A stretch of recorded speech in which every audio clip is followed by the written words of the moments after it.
첫 번째 가볼게요. 자, 짐승 다루듯 제압해. 자, 어제 전해드렸던 소식이죠. 신인 걸그룹 하츠2하츠 공항 과잉 경호 논란.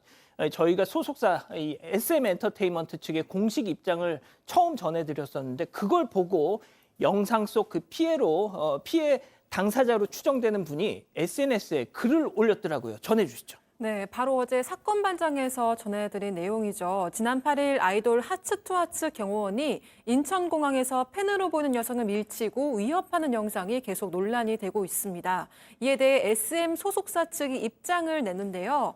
지속적으로 멤버들을 밀친 사생팬 제지를 위한 대응이라면서 과도한 대응에 대해서는 경호업체에 항의를 했고 향후 재발 방지를 강력하게 요구했다. 이런 내용이었습니다. 그런데 이 소속사 입장에 대해서 폭행 피해를 입은 팬이 억울함을 드러냈습니다.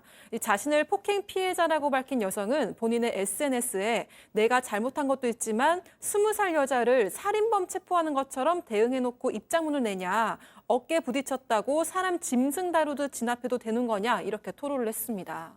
자, 이분이 그 본인 몸 상태를 저렇게 보신 것처럼 촬영한 사진도 올렸어요. 네, SNS에 올렸는데요. 사진과 함께 지금 화면에 멍든 장면들이 나오고 있죠. 굉장히 멍이 심하게 들었습니다. 네, 그뿐만 아니라 설명도 했는데요. 목뼈 부분에 염좌, 또 허리뼈, 척추 부근에 또 염좌, 또 오른쪽 상완부, 팔 쪽에도 저렇게 염좌가 있었고 좌상도 있었고 전치 4주 진단을 받았다는 거예요. 심지어 팔뼈에 금이 갔답니다. 또 이 본인 주장에 따르면 뇌 핏줄도 터졌다라는 굉장히 심각한 피해를 입었다는 주장도 했는데요. 그러면서 변호사도 그렇고 의사도 그렇고 경찰도 그렇고 다 고소를 하라고 했는데 예. 내가 좋아하는 연예인, 아티스트가 욕먹는 게 싫어서 고소 안 하는 거다라고 밝혔는데요. 제작진이 이거 확인하려고 연락을 했는데요. 예. 하지만 이 글은 삭제됐고요. 또한 계정도 사라졌고 연락이 닿지 않았습니다. 지금은 삭제가 된 상태군요. 좋습니다. 자, 다음 이어가죠. 자, 김수현의 반격입니다. 자, 지난 3월부터 시작된 고 김쇠론 씨를 둘러싼 한 유튜브 채널과 배우 김수현 씨 간의 이 격한 이 진실 공방 저희도 몇 번 전해드린 적 있었는데 자, 그런데 최근 김수현 씨 측이 세게 좀 맞불을 놨어요. 네, 배우 김수현 씨와 가로세로 연구소 측은요, 좀 서로 엇갈린 주장을 펼치면서 갈등을 이어왔습니다. 그러다 최근 김수현 씨가 가세현 측에 이 자산 가압류를 한 사실이 알려졌습니다. 김수현 씨 측에 따르면 최근 가세현 김세희 대표의 부동산과 후원 계좌 총 2건 가압류를 신청했다고 밝혔는데요. 법원은 김세희 대표 명의의 서울 서초구와 강남 압구정동 소재 아파트의 가압류 신청을 인용을 했습니다. 청구 금액은 각 20억 원씩 총 40억 원이고 시세는 100억 원을 상회하는 걸로 추정되고 있습니다.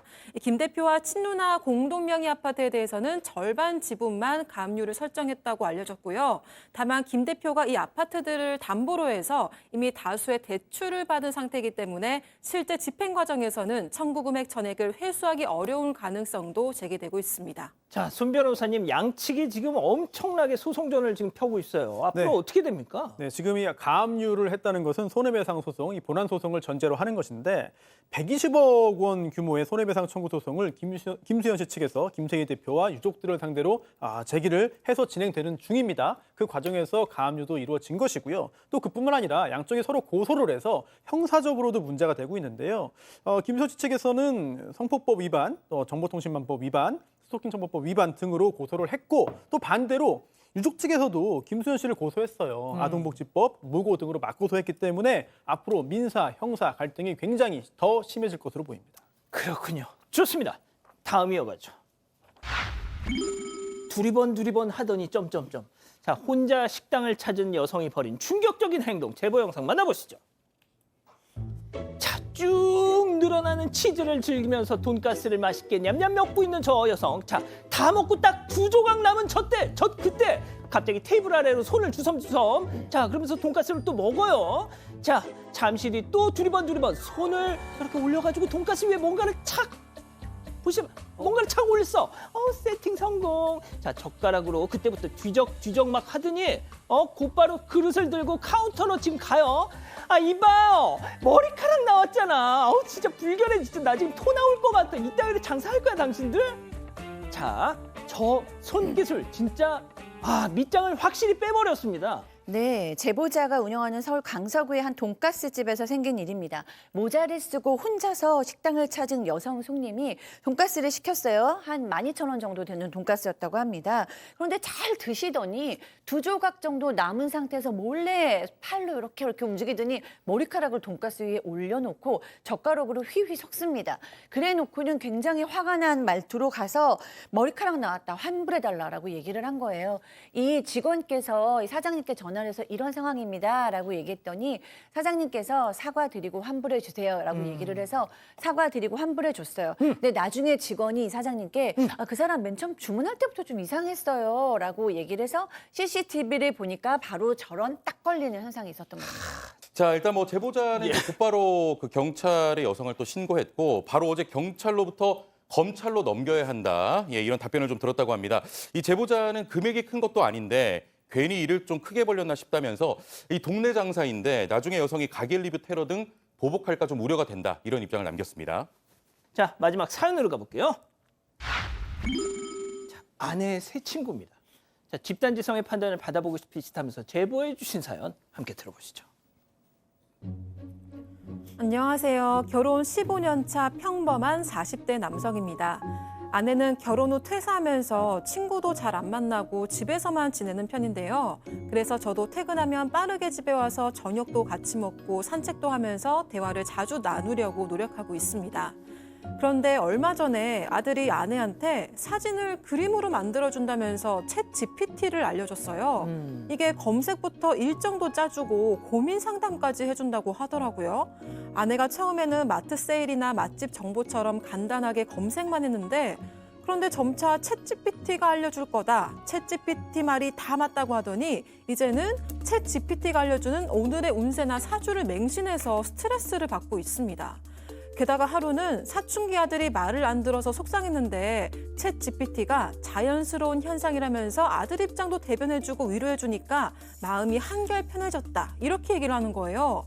제가 왜 나한테 얘기 안 했냐고 물으니까 당신보다 챗 GPT가 내 마음을 더 잘 알아줘. 당신보다 더 나. 이러는 거예요. 그 얘기를 듣고 제가 했던 노력은 다 뭔가 싶었습니다. 아내는 산책도 예전만큼 안 나가고요. 대화도 확실히 줄었거든요. 챗 GPT한테 아내를 뺏긴 기분인데 어떻게 하는 게 좋을까요? 자, 기다리고 기다리셨던 부처 핸즈업 타임. 지금 6천여 분의 우리 가족 여러분들 함께하고 계신데요. 채팅창에 OX로 함께 참여해 보시죠. 자, 먼저 사연자 남편입니다. 여보, 수호 엄마, 당신 지금 뭐 하자는 플레이야? 아니, 진작에 남편 대접, 가장 대접은 내가 바라지도 않았지만 이제는 하다 수호 문제, 수호 문제를 놓고 아빠인 내가 아니라 챗 GPT랑 얘기를 하고 앉았냐? 야, 너 나중에 AI 탑재된 로봇 나오면 나 침대에서 쫓아내고 그거 데리고 그냥 살겠다 너? 야, 정신 좀 차려. 눈앞에 있는 당신 서방 좀 쳐다보라고. 동그라미. 아, 이 구도 내가 제일 좋아하는 구도. 자, 다음 아내입니다. 봐봐, 이거 봐봐. 이러니까 내가 당신하고 말을 섞기가 싫어. 맨날 피곤하다. 박지훈 부장이 괴롭힌다. 배고프다. 아주 그냥 할 줄 아는 게 딱 3마디야. 야, 우리 GPT 씨는 내가 무슨 말을 해도 다 들어도 주고 수다도 떨어주고 늘 내 편이고. 그래, 너 말처럼 로봇 나오면 그거 하나 사야겠다, X. 일단은 우리 최영진 평론가부터. 예, 제가 오늘 오기 전에 챗 GPT를 한번 해봤습니다. 그래서 이제 뭐라고 물어봤냐면 한 3, 4년 전에 이제 사건반장 잘리고 굉장히 힘들었는데 오늘 오랜만에 사건반장 나오니까 기분이 좀 묘하다 이렇게 이제 쳐봤거든요. 네. 그랬더니 그때 정말 힘들었겠구나. 위로를 해주면서 오늘 잘하길 바라. 격려해주면서 응원을 해주더라고요. 이게 점점 하다 보니까 정서를 요게 맡기는 경향도 있고 제가 이거 좀 많이 이용을 했었거든요. 그러니까 나중에 아내한테 아니 챗 GPT는 이렇게 얘기하는데 너는 왜 그것밖에 말 못해? 오히려 이 인공지능에 너무 의지를 하다 보니까 사람 관계가 굉장히 좀 어려워지는 경향이 있었습니다. 예. 그렇군요, 백다희 아나운서. 네, 저도 챗 GPT를 활용할 수는 있는데 이렇게 가족들과 나누는 시간이 줄어들 만큼 쓰는 거는 좀 문제가 있다고 생각을 해서 동그라미를 들었습니다. 자, 교수님은요? 네, 여기서 슬퍼해야 될 분은 지금 사연자가 아니고 저 같은 상담사예요. 아이고, 그러네요.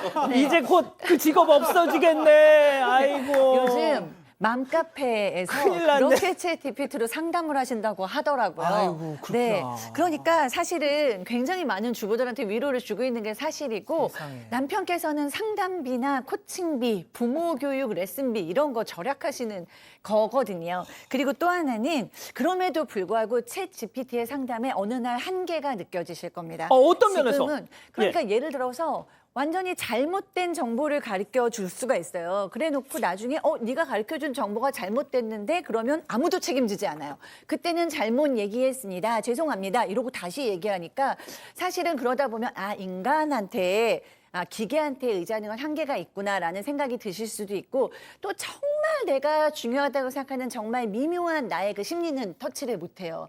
그래서 지금으로서는 굉장히 서운하실 수 있지만 이게 대체제가 아니고 보완제 정도로 생각하시면 어떨까 싶습니다.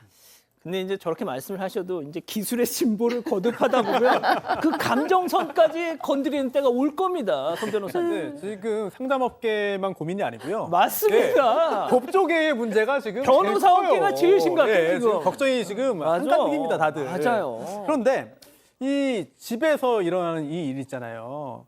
어찌 보면은 아니 나보다 기계가 AI가 더 관심을 끌고 흥미를 주고 사랑을 받으면 사실 반성을 해야 되는 겁니다. 그래서 내가 이겨야겠다. 내가 더 관심을 끌도록 노력을 해야겠다. 이런 자극으로 받아들이면 되지 않냐라는 생각이 들고요. 더 재밌는 것을 제공하면은 또 다시 또 마음이 올 거거든요. 이게 뭐 남편을 완전히 싫어하는 게 아니라 잠시 좀 흥미를 느끼는 거기 때문에 더 좋은 계기로 삼을 수 있지 않을까 생각됩니다. 자, 뭐 이 방송 진행하는 사람들은 이미 지금 쓰고 있어, AI를. 네, AI 시대에 저희 아나운서들은 꼭 살아남겠다는 약속을 드리면서 가족분들 댓글도 전해드리겠습니다. 주연님, 챗 GPT가 생각보다 공감 잘해줍니다라고 하셨고요. 아이쿵님, 사람과 사람하고 대화를 해야죠라고 하셨습니다. 배구공님은 아내 몰래 챗 GPT 설정값 변경하세요라고 하셨습니다.